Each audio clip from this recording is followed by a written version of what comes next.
Professor, Department of Electronics, ASC College Chopra. Today I am coming with new topics of electronic USART 82518. First of all, I would like to tell you that the full form of USART. What is meant by USART? USART is a Universal Synchronous Asynchronous Receiver Transmitter. Means it can provide synchronous and asynchronous communication. So before learning USART 8251, we have to discuss some key elements of communication. So what is meant by communication? In a simple words, communication means we can transmit the data from one place to the another. Second thing, there is a two types of communication. First one is a serial communication and second one is a parallel communication. In parallel communication, multiple bits are transferred at a time. In this communication, transmission is a fastest mode. In serial communication, one bit of data is transmitted at a time. So, the data transmission having a slow speed. There are basically three types of data modes of transmission. First one is a simplex, second one is a half duplex, and third one is a full duplex. This slide show how the data transfer take place in these three mode of data transmission, that is a simplex, half duplex and full duplex. We have to get a clear-cut idea how the data transmission take place. Then in a simplex communication, data is transmitted only in one direction over a single communication channel. For example, radio wave or CPU transmitted data for CRT display unit. In a half duplex, in half duplex communication, data transmission may take place in either direction, but at a time, data may be transmitted only in one direction. For example, walkie-talkie. The next mode is a full duplex. In this mode, transmitting and receiving of the data take place simultaneously. So, it is a two-way communication take place. Now, let us each see the transmission types. There are mainly two types of transmission, that is a synchronous and the asynchronous. In synchronous mode, one clock is used for both transmitter and receiver. Especially, it is used to transfer a group of characters at a time. The next mode is a asynchronous. In this mode, two separate clock inputs can be used for transmitter and receiver, but the value of this must be same. It is used to transfer one character at a time. But in asynchronous mode, we need to transfer a character, then that character need to undergo one process called framing. In framing, every character is appended with an extra bit, and those bits are start bit, stop bit and parity bit. So now here we start with our main topic, that is a framing. This framing is first is a start bit, indicate that the start of the signal. Then next is a stop bit, indicate that it is a stop of the signal, and technically start bit is known as the space signal and stop bit is known as the mark signal. So in this way, this is a framing take place in the asynchronous mode of data transfer. Then that is the main topic our is a USART 82518.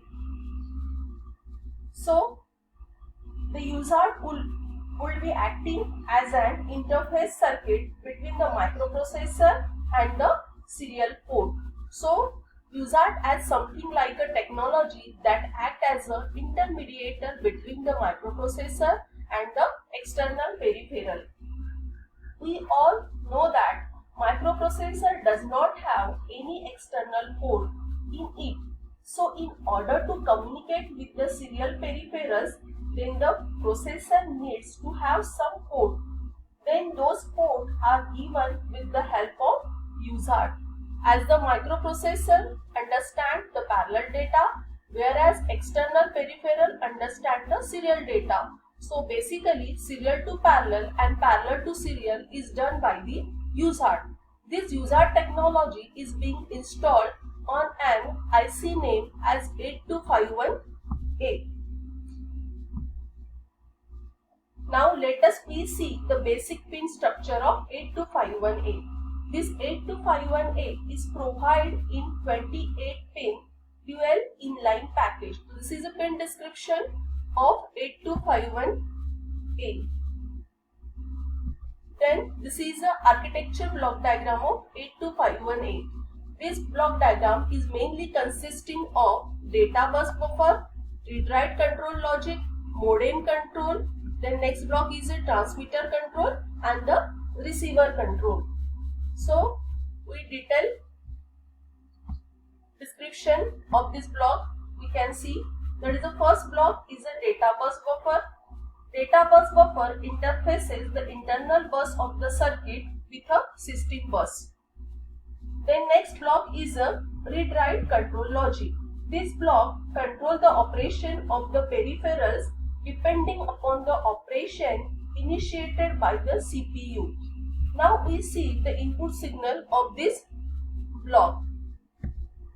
This is the input signal of this block. That is the first one is chip select. This is used to enable or disable the 8251A for the communication. Then next signal is C/B bar. When this signal is high, at that condition control or status register is addressed. Otherwise, that is a data buffer is addressed. Then next signal is read, that is a write signal and the read signal. Again this both signal is active low. This is useful for read and write operation of the 8251A. Then next signal is a reset signal. The reset is high. This signal reset the 8251A and forces it into the ideal mode. Then next signal is a clock. Clock input is usually connected to the system clock for communication with the microprocessor. Then next block of the 8251A is a modem control. The modem control unit handles the modem handshake signal to coordinate the communication between the modem and the USART.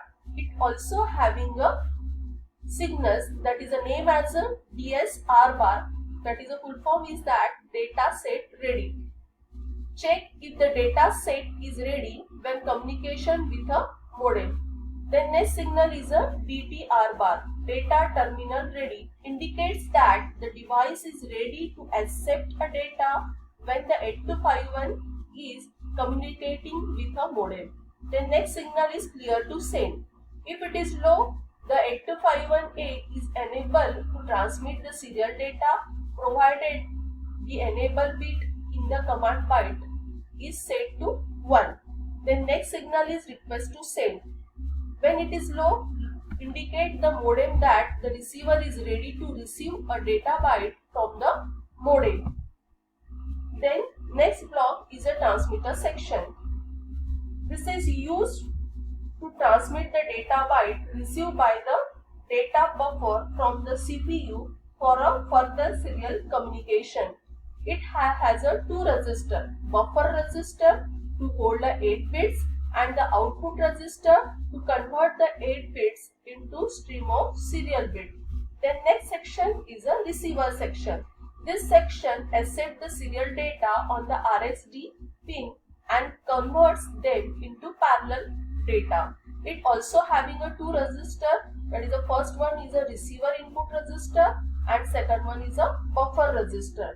Then we have to see the internal pins of the transmitter section. The transmitter section having a following pins, that is the first is a TXD, that is transmitter data. This output pin carries a serial stream of the transmitted data bits along with the other information like a start bit, stop bit, parity bit, etc. The next signal is a transmitter clock. This transmitter clock input controls the rate at which character is to be transmitted. The next signal is a transmitter ready. This output signal indicates the CPU that the transmitter is ready to accept a new character for transmission from the CPU. transmitter empty. If the 8251A while transmitting has no character to transmit, TXE output goes high and it is automatically goes low when the character is received from the CPU. Then receiver section inputs. This is a receiver section, that is the first pin is a RxD. When this pin goes low, the control logic assume it is a start bit and wait for a half bit time. The next pin is a RxRDY, that is receiver ready output. This output signal goes high when the USART has a character in the buffer register and it is ready to transfer it to the main processor unit. The next signal is a RxD, receiver data input. Bits are received serially on this line and converted into a parallel byte in the receiver input register. Then receiver clock. Receiver clock input this signal that control the rate at which bits are received by the user. So now I think you get a better idea about block diagram and signal description of 8251A USART. Thank you. If you like my video, then please click subscribe button and hit the bell icon.